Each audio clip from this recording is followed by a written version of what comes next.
are live here in London. We have just finished the private session with the global man, and I'm going to give the mic to the global man who started the very first networking event with Global Men Club.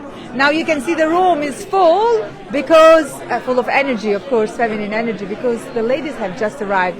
So guys, how are you feeling today? You've been working hard behind the scenes for a long time to do something for men. So here we are, Ian Spears, the director of Global Men Club. We had Trey L, the first keynote speaker. I'm going to give the mic to you, and maybe you can introduce some of the men. Maybe I can. How about that? I introduce the ladies and you introduce the men.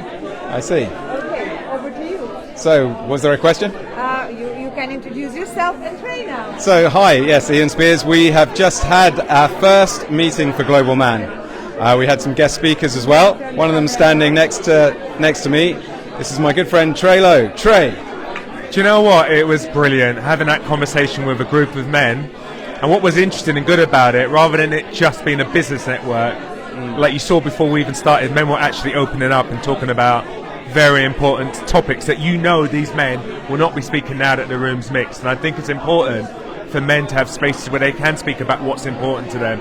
Stuff like we spoke about shame, for instance, and men wouldn't speak about that if women are around. And it's important to men to speak about shame of the business venture that didn't work out, or a relationship that didn't work out, or something they're struggling with, because so much times us men are trying to be something that we're not. You know, it's kind of like trying to be this stoic, strong man, we've got it all together. Yeah, we are stoic, we are strong, but there is something about sharing with other men some of the vulnerabilities, and that includes business. Can you imagine running a business and not having failure? Yeah. You know, men spoke about the shame of failure, but all of us in here are entrepreneurs, all of us have experienced failures. Sure, all of us are successful, but I like the fact that us men were talking about the vulnerable stuff that we don't often share, because that's what I think makes Global Man different from other networking events. It gives men a space to show up and be their authentic self, and at the same time we can all make money, because we all want to make money, but let's do it in an authentic way. So it's been great. So thanks for having me here as a keynote speaker. I think I'm the very first speaker, right? You are, you have that accolade and no one can take it away from you, the first speaker at Global Man. The very first speaker. Thank you, Ian. Thank you, Morella. It's been an absolute honour and a pleasure to be here speaking. And that's what I'm going to do. What I love about it from a purpose point of view, because purpose is important, my purpose is really to make a difference. Yeah. Now, I love mentoring and coaching all genders, but I think men are fallen so behind women. Women are so much more into self-development, so it's great to be able to spearhead this movement where men are now starting to catch up and do the self-development, stop being these fixers, do it kind of people, stop always being of service to everyone else but themselves. It's great to be here when men start to go in, come from the heart, and start to make a difference to each other. That's why I created the Alpha Click, my organisation, to empower and coach people. It's an alpha click, people at the top level, at the alpha level of their game, but with a click or a clique, where they get together and actually empower others. Because for me, greatness is about making a difference in other people's lives. That's true greatness. I know a lot of millionaires and billionaires who are very unhappy because their lives are self-centric, but there is something about making a difference. And I love the fact, Ian, that here you are from the corporate world, engaged in really making a difference. I think that's the essence of purpose, and making a difference. So thank you Morella.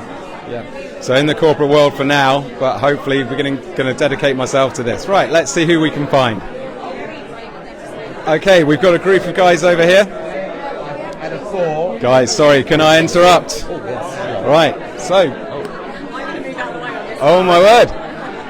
Thank you. So we've just finished the first Global Man meeting. Yeah. The very first, and you were there. Yeah. So how was it? Well, the Global Man, it was just great to be around a lot of successful entrepreneurial men, and I think it's the start of something quite special and magical.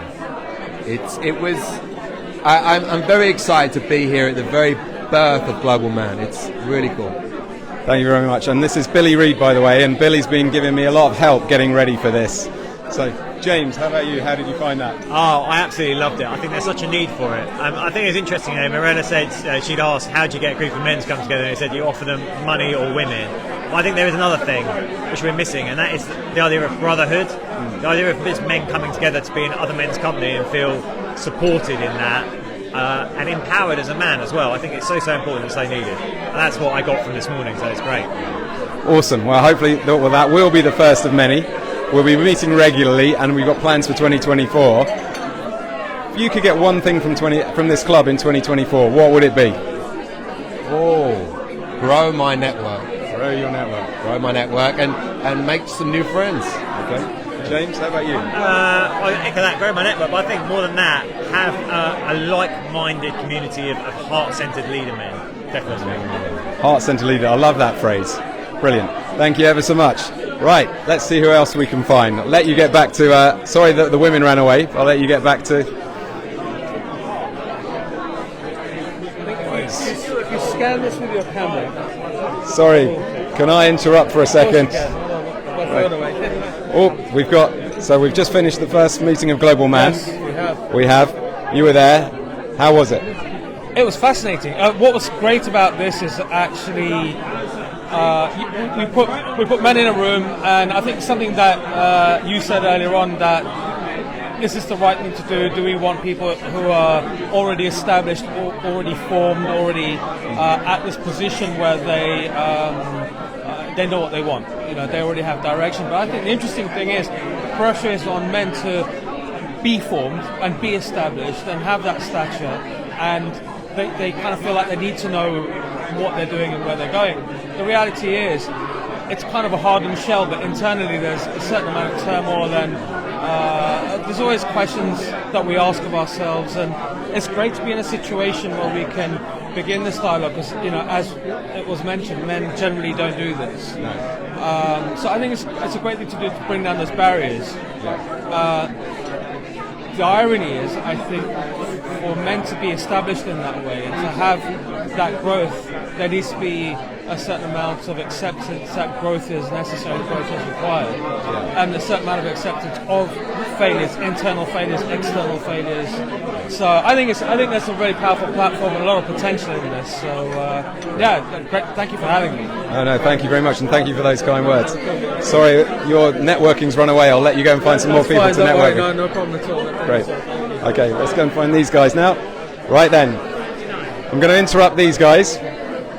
So we've got Nick and Ivan here, who've also just attended the Global Man Network. Nick spoke very eloquently about what he's doing philanthropically, and you know that will be something we want him to partner with Nick on. So Nick, can you just say a few words about that? Well, thank you very much. I'm honoured to be here. You know, such an exciting dawn for me to be involved in your organisation, and hopefully my dreams and my ambitions to put right the mess that the politicians have made of the world, and hopefully work with you guys in enabling the poorest people in the world to a better future. And my project, the Blue Sky Village project, is a dream I've had for many, many years now, and I'm on the cusp of delivering this. If we make one village work successfully, we can replicate that idea everywhere. Because I believe that the worst thing you can give people, the poorest people, is charity and aid. What they need is opportunity. Opportunity is better than pity. So pity versus opportunity always comes out on top. So that's why I'm really delighted to be here and meet such inspirational people like Evan as well. Now, the thing is, I wanted to ask this question. Are you going to have a global transgender? So let us get Global Man started first. And then we can start thinking about that. But it's not on the agenda right now, but that doesn't mean it never would be. No. But I think it's a very enlightening thing, because when I said that I was going to Friends this morning, only a men-only event, they got, men only? How outrageous. You know, and I then explained to them what this was about, and then they begin to understand. It's really about getting that message out there, and anything I can do to help you. I'm really inspired by both of you. I think you're extraordinary. I love the branding. I love everything about it. So if I was Dragon's Den panelist, I would definitely invest in you. Thank you very much, Nick. Well, just give us the name again. Blue Sky? Blue Sky Village. Blue Sky Village. Thank you very much. Ivan, tell us, how was the Global Man event? How did you find it? Well, obviously I'm here because I believe that there is a really high need for men to live a more authentic self, a more authentic life. And a lot of us are trained from very early on that you need to become successful, you need to want me to look at you instead of the camera. Yeah. I can do that. So we're trained from very early on to become successful, to run a business, to do high performance, to be in your face, let's say. And obviously that comes with a cost.